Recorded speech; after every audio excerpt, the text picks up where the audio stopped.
I'm Kanan Chandran, the publisher of stormasia.com, and welcome to another WED Web Chat, our regular series of discussions on topics and issues about the world, about society, and with panelists to help us better understand some of the issues that we are discussing in the day.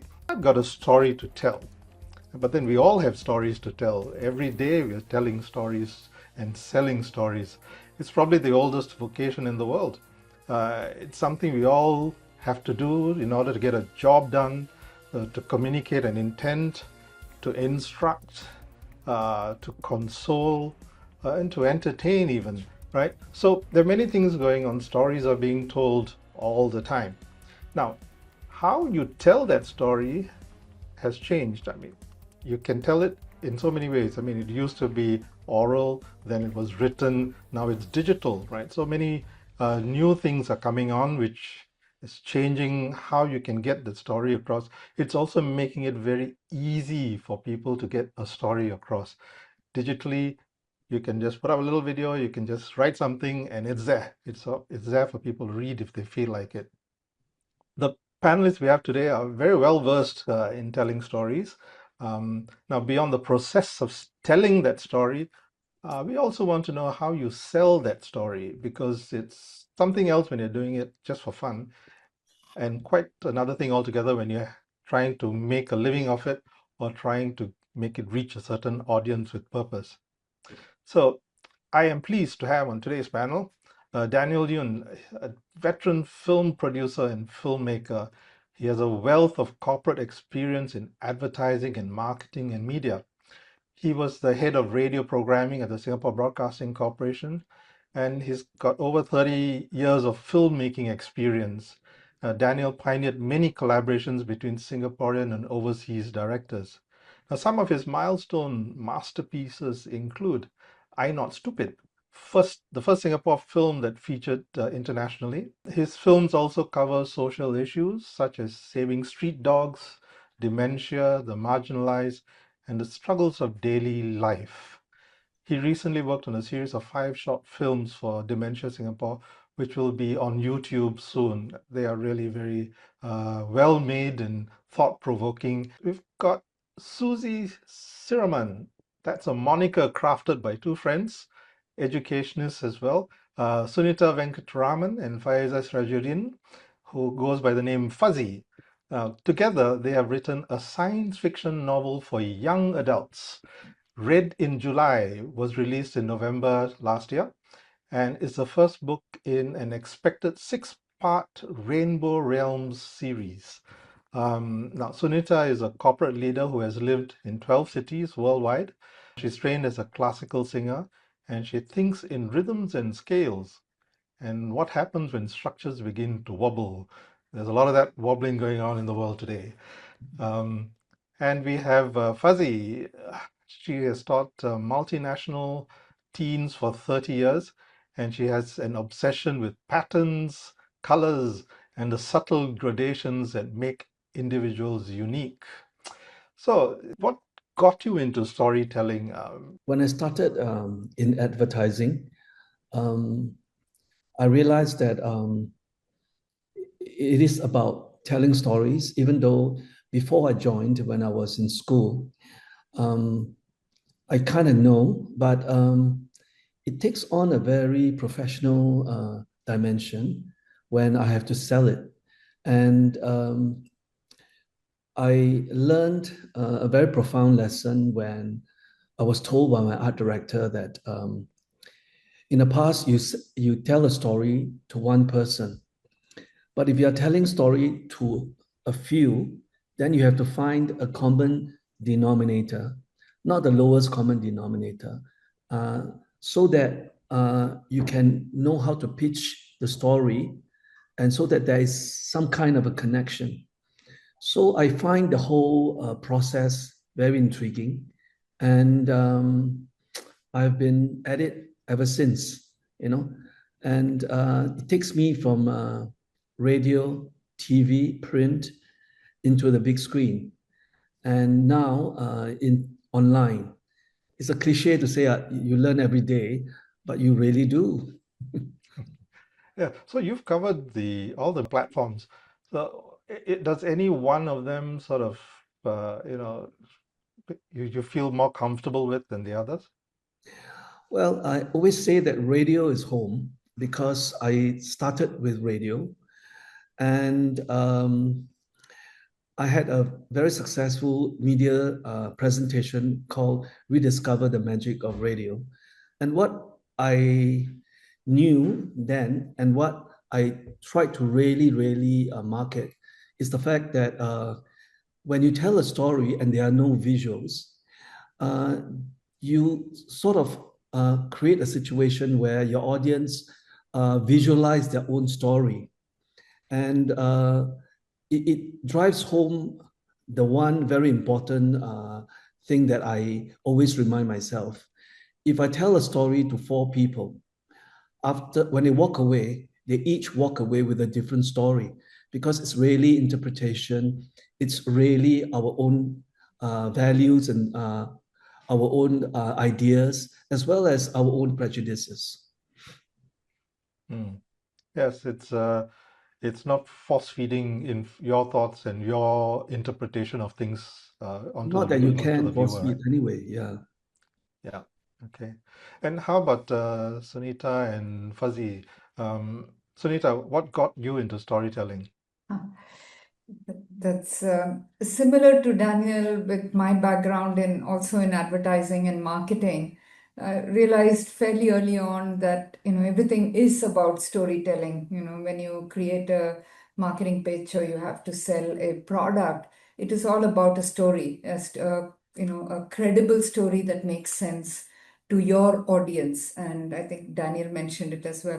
Kind of understanding the audience is really important, whether it's in advertising or in marketing or in storytelling, in general, knowing who you're writing for and who you're trying to pitch.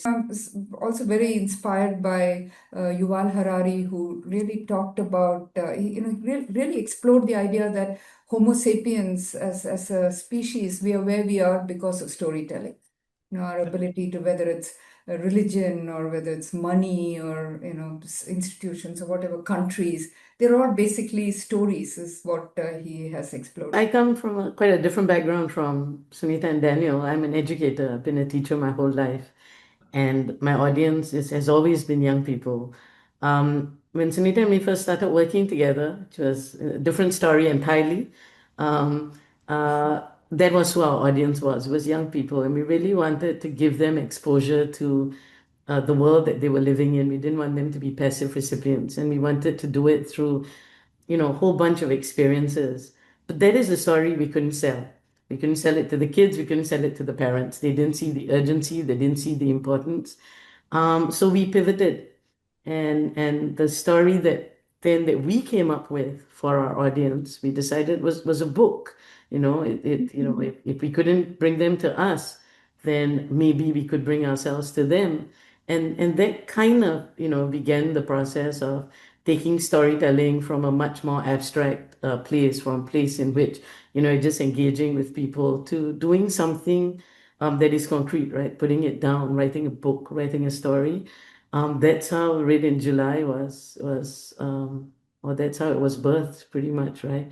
Is we had an audience, we had a message that we wanted for them, that they wanted to hear and that we wanted to tell in all our interactions with them. And yeah, I just had, another thought or something else that resonated was a lot of times when I talk to the writers I know or I read about interviews with writers, there's a lot about, I'm just telling the story that's inside my head, everything's an experience that I've had and it's kind of been retold or reinvented and presented in the story. That wasn't the journey Sunita and me took. Our story was as far away from our reality as we could possibly imagine. So it took so much research to enter protagonists who were not us, to get into their heads, to understand diverse cultures, a different age group, what makes people tick. The amount of research we did before we wrote to understand not just our audience, but our characters. We didn't want the story to be about us. There's not, there's us in the story in the sense that there are conversations that we have that are recreated and stuff like that. But it really is a story for rather than a story about. So why did you get into science fiction as an area to write about? It's my favorite genre, and I slowly dragged Sunita into it.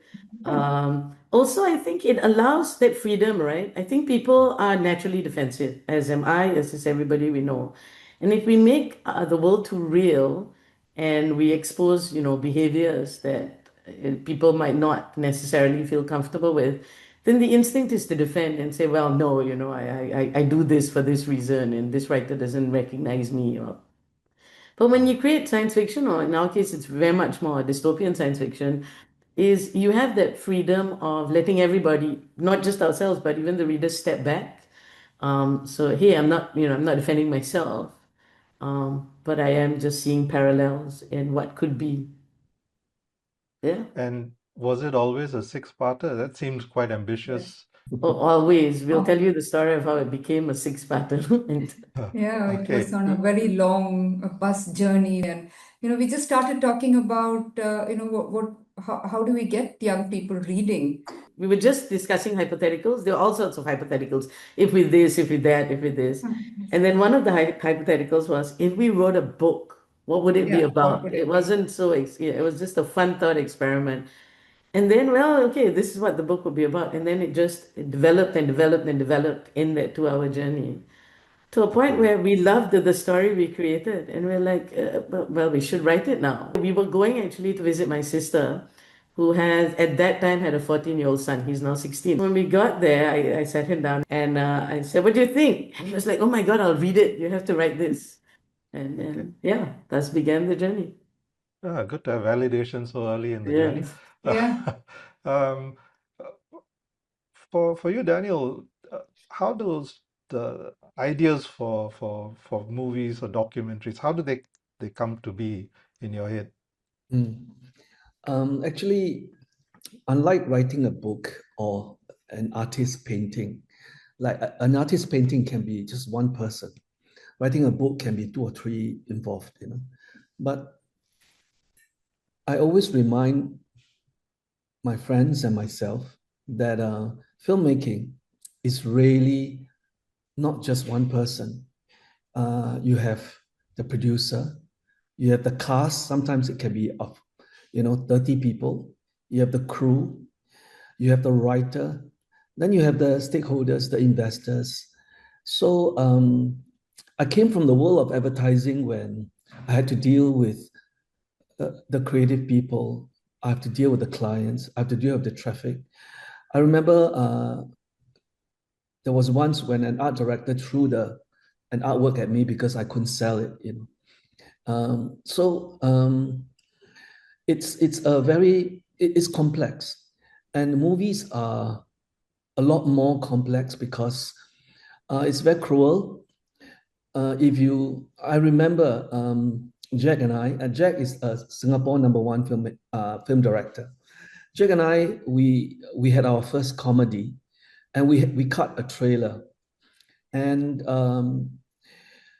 in the past, you can't really, it's not online yet, and cinemas were everything. So we sneaked into a film that's not our film, but that was showing our trailer. We had to make sure that we were on time for the trailer.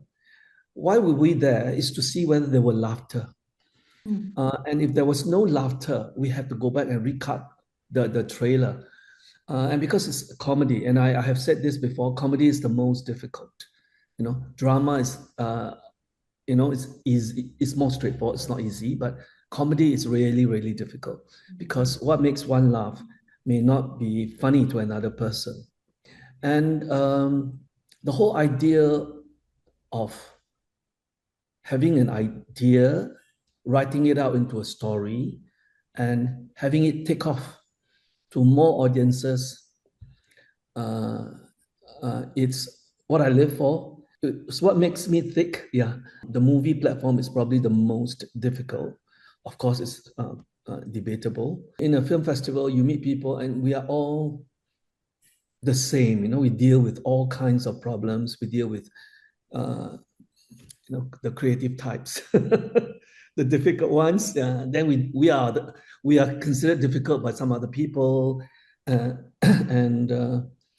and we share stories. Yeah. The preview that you went to sneak into it to see whether your trailer would work. What was it? What was the movie? And did you get the laughs that you wanted? It was I'm Not Stupid. Mm. And it was, of course, it became the resounding success that it was. And it changed many perceptions of education. And also it became the first Singapore film to go international.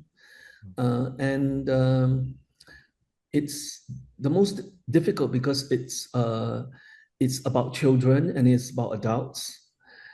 And I've always said this, and I think this is probably why I come to this webinar for, and that is when you leave a cinema, you forget the story. It's not very important that you remember, oh, the story is this.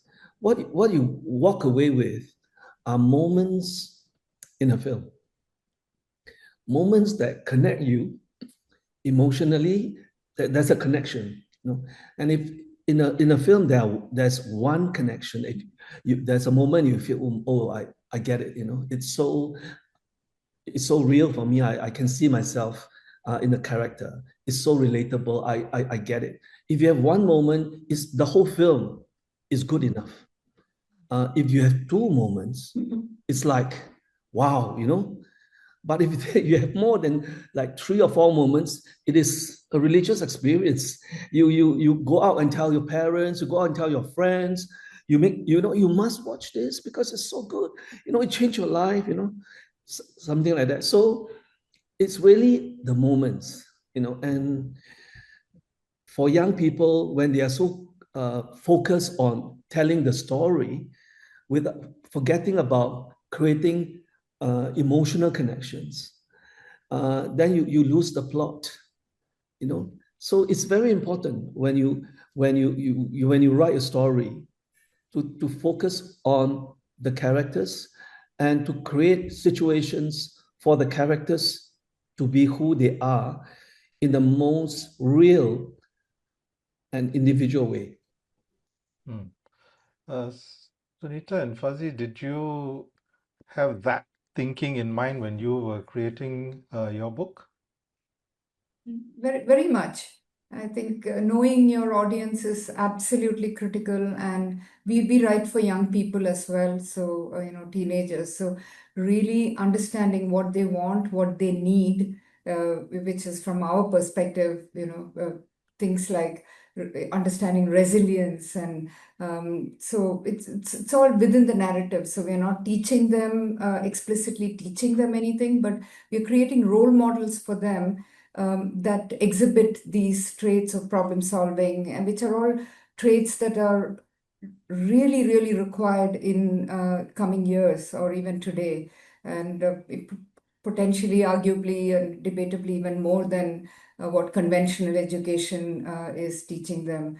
Ability to navigate life, really. And so just being curious about the world and being able to solve problems, being able to see things that other people are not able to see, and then being able to connect the dots and, work with other people, all of those types of skills. So our protagonists in our stories are not, they don't have magic powers. They're not superheroes. They don't have any of those things. Their superpower is really these skills, and that is woven into the narrative. So it's not, so we're not kind of didactic. We're not teaching them these explicitly, but kind of built into it. And we hope that young people and what Daniel said in terms of, checking with the audience really resonates with us as well, because, we kept, even from the early idea stage onwards, we kept checking in the plot and the stories without getting into details, of course, and not being spoilers.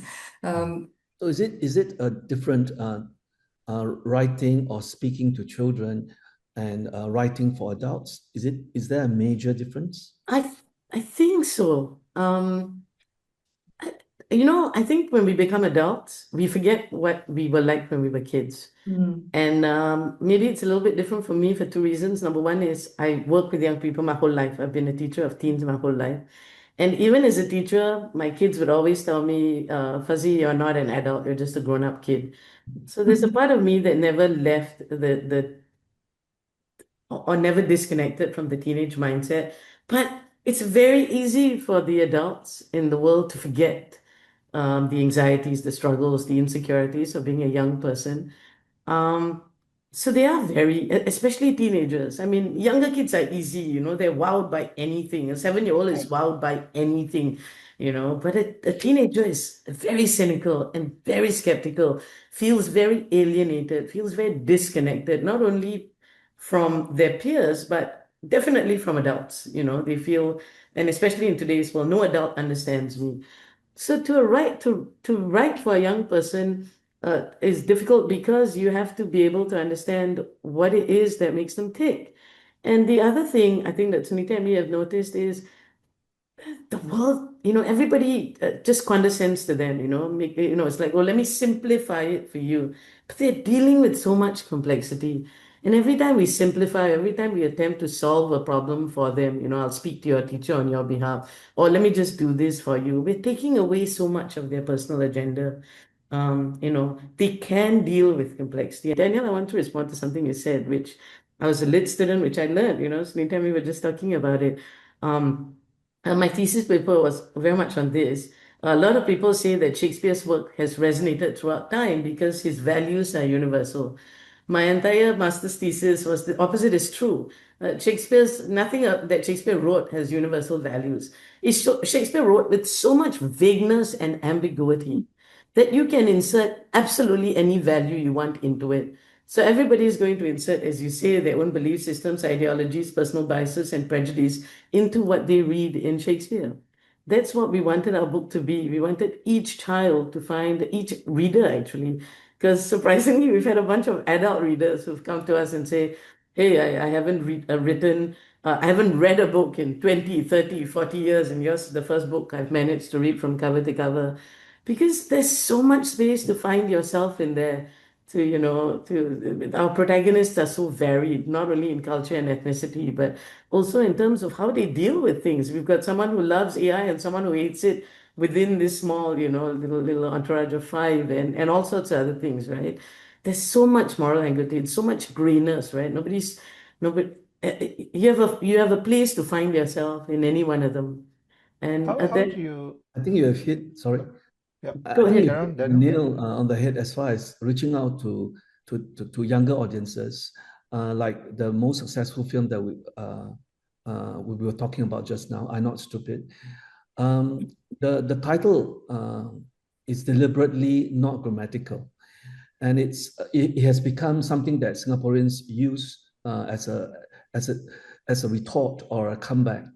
And when we were talking to the children, at the start, they had this look in their eyes. It's like, what are you, what are you going to tell me? And we are talking about dealing with children who are marginalized, who can't really get along with the system, can't catch up with the system, but they are not stupid. So we realized one thing that children are so adverse to, and that's condescension. And you touch it. In other words, I have to bring myself down to a different level to talk to children, and actually they don't need this favor. And every day they absorb things, on news, when parents are talking, when their bosses are talking, and when they're younger, they hear teachers talking, and they interpret. And a lot of it is very, very, very accurately. Yeah, I wanted to find out also, with two of you writing the book, what were the challenges of, coming together and putting it down on paper or on your computer? On paper, actually. It's amazing we're still friends, right, Sunita? I'll let you answer the question. Are you still So friends? I hope so. No escaping the we'll check friendship in now. after this. No, but Um, seriously, practically, how does it work? Because you each have your own ideas, and Yeah, and very, How very is that different process? backgrounds. I used to joke with my team when I was in the corporate world that if ever I wrote a book, it would be in bullet points. So that's kind of the mindset that I was coming from. And here is this educator and lit student who is, used to writing in prose. And so it's been a great journey. It's been very interesting, very, very It's been a huge learning experience for me, I think for both of us, I think, in different ways. For me, so in terms of the process that you asked, Kannan, we basically sat together and planned out the book. So, when chapter by chapter, so we had these A4 pages and covered the room with really not very differently from what I would have done if I was making a presentation, a corporate presentation to somebody. How am I going to lay out my thoughts and ideas, and how's the flow of the presentation or the book, in our case, the book, going to be? And then we did that together. And then there was a lot of research, like Fuzzie mentioned, because we are talking about 5 teenagers in different continents, some of which we were more familiar with, some we are less familiar with. So a lot of research on understanding the language, the culture, their ambience, where they live, the geography, all of that. So a ton of research. So we kind of, did that. Fuzzy did most of the writing in the first book. I did most of the research and the background work. And then kind of came the hard part of editing, and then, the part that, we also talked about with you before the show, which is about selling and marketing it. So that was the process. So we kind of divvied up that process between us. Okay. So is this going to be the way it goes for the second, third, and up to the sixth book? I think I'm going to try my hand at writing a little bit more. So Point form. I don't think Fuzzy will like this very much, or our readers. So it's a little bit of a revenge cake. No, not really. Sunita and me used to run a business together for a brief period of time. Still kind of doing it, but less and less of our focus. And we had to write pictures. And every time we wrote a pitch, Sunita was like, "This is too much words, Fuzzy. Nobody's going to read this. Put it in point form." And for me, that was such a struggle. It's like, how do I say this any simpler than what it is? I mean, if somebody wants anything less, then they're not our audience anyway. I don't want them as an investor. But anyway, so now this is me saying, Sunita, that's too short. No bullet points. You have to expand these details, details, details. So Yeah, and it's also been, show, not, show, not tell. show them, don't tell them. So for me, it's been quite a bit of a mindset shift from, being very precise in a business context to writing. And also my analytical mind doesn't switch off. So it is like, okay, they went at 6:30 p.m. Why have the parents not asked where they are till 8:30 p.m.? And it was like, okay, so how do you take that creative license? That's also been a little bit of a challenge for me in terms of writing pure fiction. What do you think is the most popular genre for movies? In today's world, Yes, ever since time immemorial. I mean, it also depends on your audience, but I Well, always feel that there's the mainstream, the whole. right. Horror. I mean, of course, comedy and romance, because they offer release. But I think there's something about sci-fi and fantasy that no, you don't. For me, it'll be sci-fi or fantasy. I mean, for us, it's borne out by the box office and by then people Right. attending the cinemas. What is the And answer of to course, that question? pick up rate for other platforms. Is Any it horror? guesses? Horror? Absolutely. Horror, yeah. Horror, yeah. Horror was the first film that actually made local filmmakers feel that it's viable. It's way before Jack Neo, and there's a fixed audience. In other words, you're locked in. There's every week horror fans just would we have to watch a horror film, so they will go to even the bad ones. So because of that, there's a lock-in audience. So in other words, there's a almost guaranteed minimum box office, even for the worst, you know.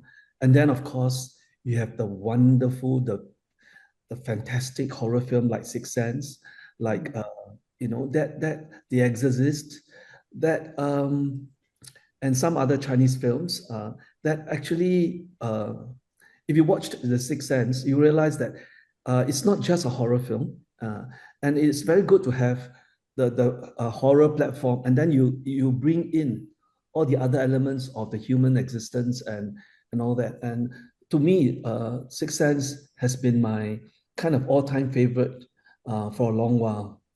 So I horror think is a genre, and my first movie into China where horror was banned, has been banned and still banned, is horror.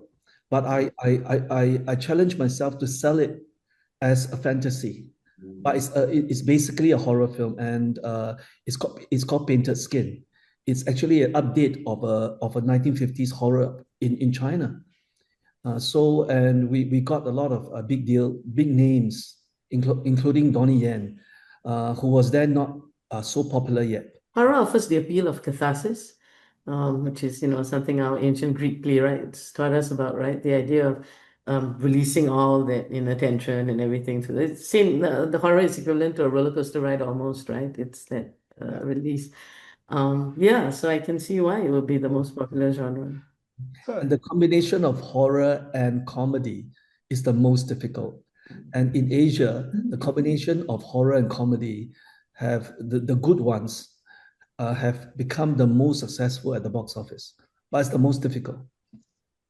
Talking about box office and sale, coming to the selling part of what you do, right?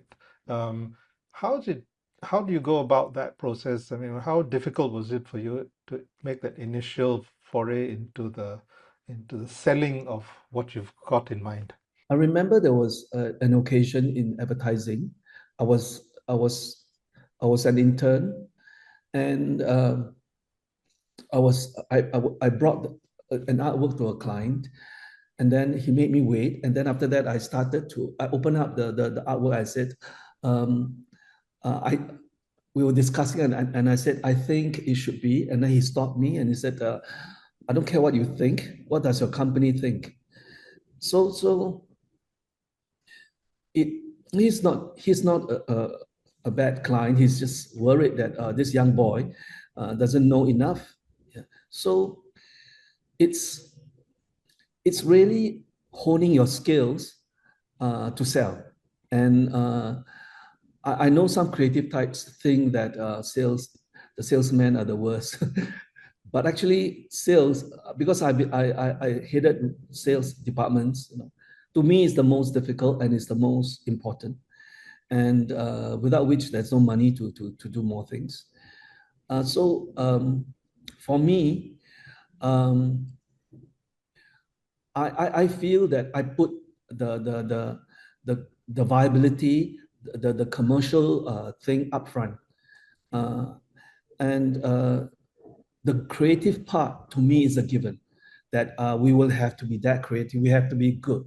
It's a given. If it's no good, I'm not bringing it out.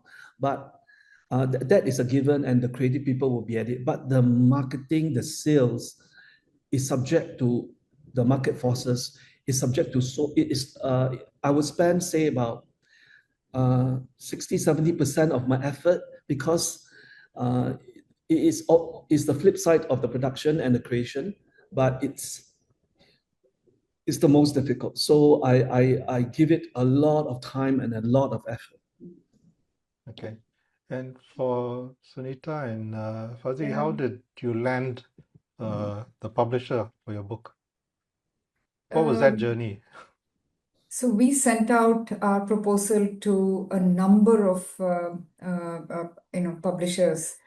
We sent it out to several in the UK, in Singapore, India. I think Singapore, US. We sent out several, and we got this one. We got several rejections, and we got this one. Many didn't write back, so you just have to assume that they're not interested. And I mean, truth be told, I think in today's world, everybody's writing, and the quality of writing, just kind of is very, very varied. And I think somebody had asked a question about AI. I think with AI Yeah. today, potentially you can write a very bad book. I mean, you can write, it might read all right in terms of English, and sentences might be strung together all right, but the ideas have to be different from what AI, at least today's AI, can produce. Most publishers don't work with first-time writers, so we had that going against us. We got this one acceptance. We've got a couple of publishers who did get back and were interested in us. We chose this one in the UK, but it was a long journey, and I agree. It's probably the longest part of our journey has been in selling it to the publisher, and then after that further as well, because today publishers expect you to do your own marketing. They only do Really? so much, they do distribution, and after that pretty much, whether it's social media or outreach, in our case to educators and parents, and to readers, all have to be, to libraries, all have to be our efforts. So it's definitely, in terms of time, definitely the larger part of our effort. Can I ask, you mean you do your own marketing? It means, what about the paid marketing that the publisher is committed to? Yeah, I mean, of course, the publishers, as part of the contract, said they will do marketing, and they do marketing in kind. I think, Yeah. they've put out social media posts, and it's a UK publisher who promised an international audience. So we have seen, that they have done some stuff, and we've seen it.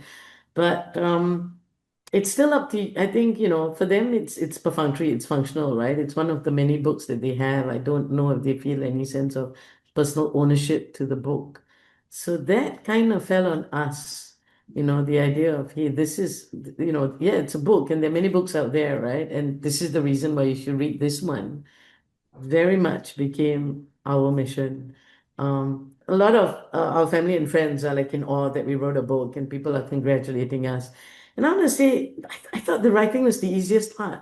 The conceptualizing potentially was the hardest, the generating ideas. Ideas cannot be plucked out of the air, right? They have to resonate in the real world. So that was really hard. And then the second hard part was everything after that. Whether it was marketing to a publisher or marketing to a reader, yeah, I give Sunita all the credit in the world that she deserves. If I would have never been able to write this book alone in terms of conceptualizing the idea or even the writing. But even if I had written whatever book on my own, it would have been stuck in the hard drive of my computer till the day I died. It takes somebody with that certain sense of gusto and determination. And, I get one or two rejections and figure my brilliance is not going to be respected by the world like Van Gogh. People only appreciate after I'm dead, and I'll go all in a huff and be all sour grapes. And that's the end of the book. But it takes someone with the personality traits that Sunita has to then say, no, I will fight to the death for this book and to make sure it gets as large as a readership as possible. So it is a joint effort. It's not something that any one particular quality can, or when any one particular skill set or talent set can make happen, right? We live in a very different world. Coming to the very different world part of it, um, how does technology affect your writing and the whole writing process? Did it help or hinder for you? I think we Sunita were and fairly clear about what technology can and cannot do. So, because it's something that we've talked about for a number of years, and we've seen it. We've been very active. We're big users of technology and the emerging AI products and so on. So we are very much in it, but we are also very clear about the limitations, at least as far as we are concerned. So we did use it extensively for research.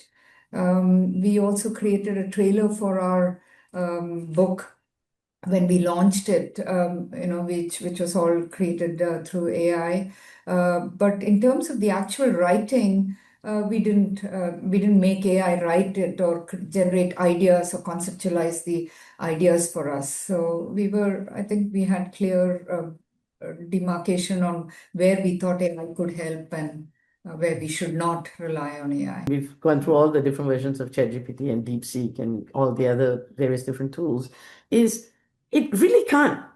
If it comes up with a story, it'd be very generic and simplified and cliched, but I played around with it a lot to try to get it to create a nuanced story, and it cannot maintain it.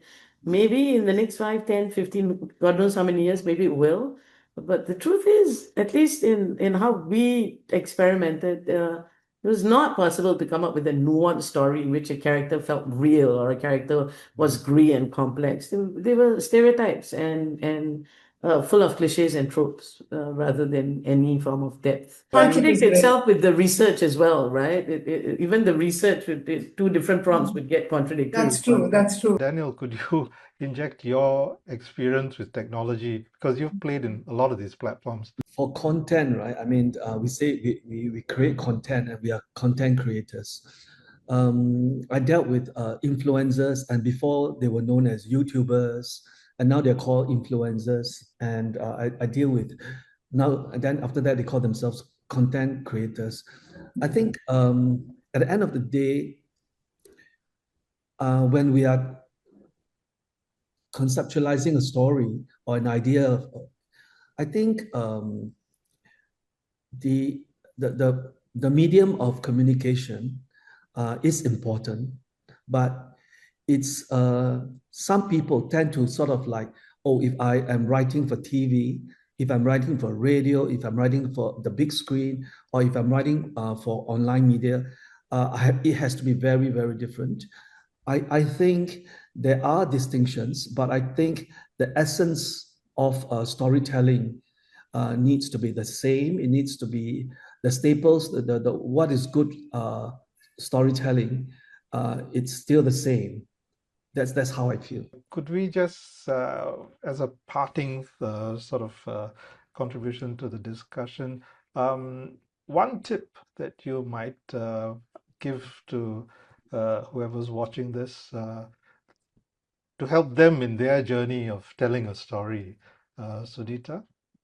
Resilience. Be prepared for failure and be prepared to pivot, adapt, be flexible in your journey. It's not going to be smooth sailing all the time. Okay. Fuzzie? I think don't be afraid to be creative. Everybody has a story to tell. There is an idea there somewhere. Do not be restricted by templates and formats and disregard everything you learned in PSLE on how to write a story and just write. Yeah. Daniel?